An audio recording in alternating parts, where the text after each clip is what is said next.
Il y aura un jugement dernier pour l'humanité, car il est réservé aux hommes de mourir une seule fois, après quoi vient le jugement. Hébreux chapitre 9, verset 27.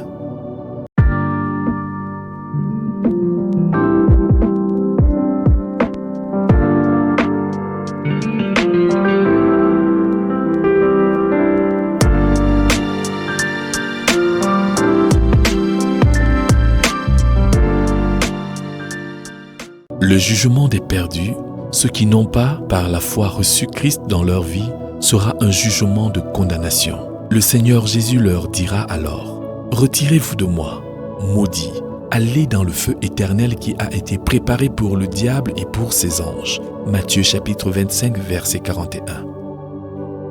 Nul disciple de Christ n'entendra de telles paroles, car il n'y a donc maintenant aucune condamnation pour ceux qui sont en Jésus-Christ. Romains chapitre 8, verset 1. Mais tous les disciples devront comparaître devant le tribunal de Christ, afin que chacun reçoive selon le bien ou le mal qu'il aura fait, étant dans son corps. 2 Corinthiens chapitre 5, verset 10.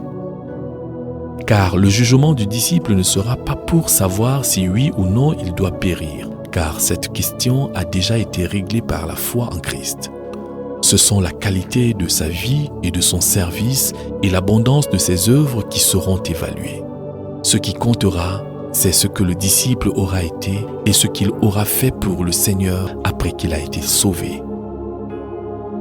Jésus-Christ sera le juge et c'est par le feu qu'il éprouvera la vie et l'œuvre de chacun. La Bible dit : l'œuvre de chacun sera manifestée, car le jour la fera connaître parce qu'elle se révélera dans le feu, et le feu éprouvera ce qu'est l'œuvre de chacun. Si l'œuvre bâtie par quelqu'un sur le fondement subsiste, il recevra une récompense. Si l'œuvre de quelqu'un est consumée, il perdra sa récompense. Pour lui, il sera sauvé, mais comme au travers du feu. 1 Corinthiens chapitre 3, versets 12 à 15. Beaucoup de gens servent le Seigneur et souffrent pour lui pour différentes raisons. Certains servent pour être vus et être loués. Ils ont donc reçu leur récompense ici-bas. D'autres servent pour des avantages matériels. D'autres encore servent par esprit de parti, pour l'avancement de leur groupe, de leur secte, de leur dénomination ou de leur doctrine. D'autres personnes servent le Seigneur pour lui-même et rien d'autre. Peu importe quels sont les résultats visibles maintenant, que quelqu'un prêche et gagne des milliers d'âmes à Christ, que quelqu'un offre des millions pour l'œuvre de l'Évangile et qu'il offre tout ce qu'il est possible d'offrir ici-bas pour l'œuvre du Seigneur, si tout cela est fait par esprit de parti ou pour la publicité de soi-même, cela sera consumé par le feu comme du bois, du foin ou de la paille. De même, toutes les œuvres accomplies en s'appuyant sur la puissance, la personnalité, les techniques humaines, sans dépendre entièrement de la puissance du Saint-Esprit, sera consumée. Il en est de même pour ce qui n'a pas été fait par amour pour Dieu et pour l'homme. Seront donc éprouvées la qualité et l'ampleur du travail du disciple, ainsi que les motifs qui l'ont inspiré et la puissance qu'il a utilisée.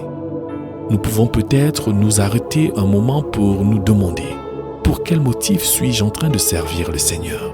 Quelle est l'énergie que j'utilise ? Mon travail est-il fait uniquement pour la gloire de Dieu, par amour pour lui et pour mon prochain ? Les motifs sont bien plus importants que les actes et au jour du jugement, tout cela sera manifesté. S'il est de notre devoir de connaître les motifs derrière notre œuvre, nous ne connaissons pas toujours les mobiles derrière l'œuvre des autres.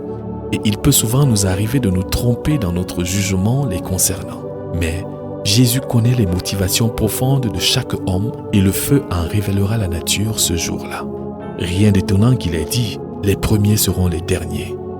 Certains peuvent passer pour des grands hommes et même faire de grandes choses, mais leurs motifs pourraient ne pas être justes et le feu de Dieu montrera leur véritable valeur.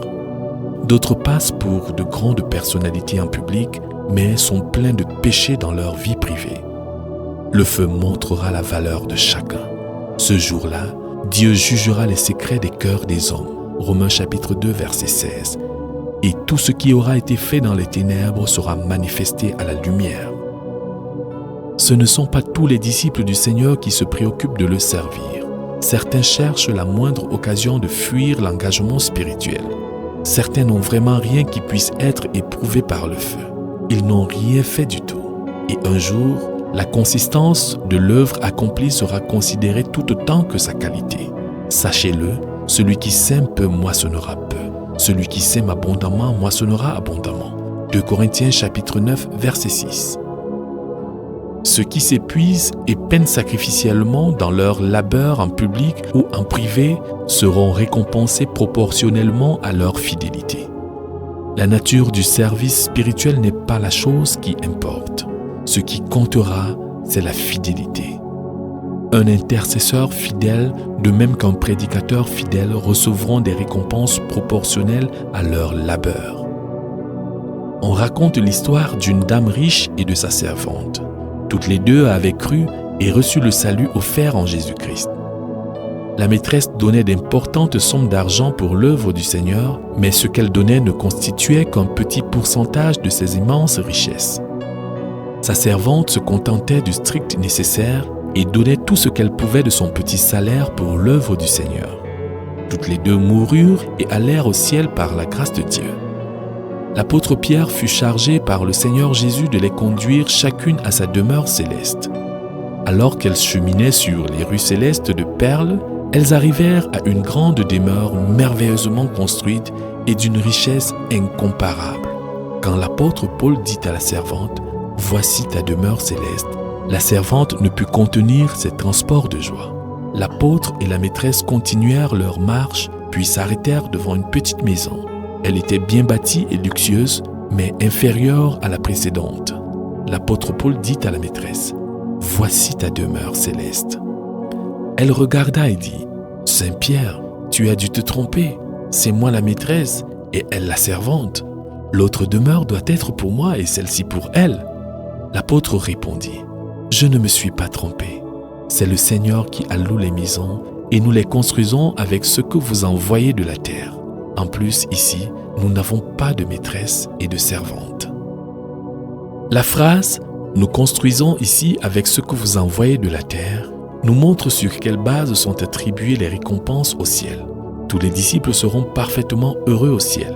Il n'y aura pas de moindre degré de misère pour qui que ce soit, mais l'intensité du bonheur du disciple reflètera toujours combien il a aimé son maître dans cette vie.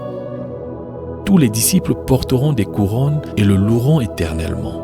Mais les couronnes seront toujours un reflet de ce qui s'est passé dans cette vie et les louanges de ceux qui ont été les plus fidèles seront les plus douces. Lorsque beaucoup de gens se rendent à un aéroport pour accueillir une personne qui revient d'un long voyage, tous sont heureux lorsqu'ils arrivent. Mais l'intensité de leur joie variera de l'un à l'autre selon le degré d'intimité de chacun avec le nouveau venu et selon l'intensité avec laquelle il l'a désiré et l'intensité avec laquelle il lui a manqué. Quand Jésus paraîtra, ceux qui l'ont désiré le plus ardemment et ceux à qui il a le plus manqué auront une satisfaction bien plus profonde que ceux qui l'ont moins désiré, quoique tous soient satisfaits. Chaque disciple peut le servir fidèlement et l'attendre ardemment de tout son être. Aucun disciple n'a besoin de la position ni des dons d'un autre pour être fidèle. Le disciple qui est fidèle avec ses dons, quelque petits ou grands soient-ils, et qui est fidèle dans la tâche que le Seigneur lui a confiée, qu'elle soit petite ou grande, recevra son bienfait et s'entendra dire « C'est bien, venez, vous qui êtes bénis de mon Père. Prenez possession du royaume qui vous a été préparé dès la fondation du monde. » Matthieu chapitre 25, verset 34. Que chaque disciple continue donc à travailler et laisse la question des récompenses entre les mains du juste juge. Que le disciple le serve coûte que coûte en ne faisant aucun cas de sa propre vie. Qu'il souffre pour lui avec endurance jusqu'à la fin. Car il sait avec assurance que notre travail n'est pas vain dans le Seigneur et que sa récompense est grande dans les cieux. Amen.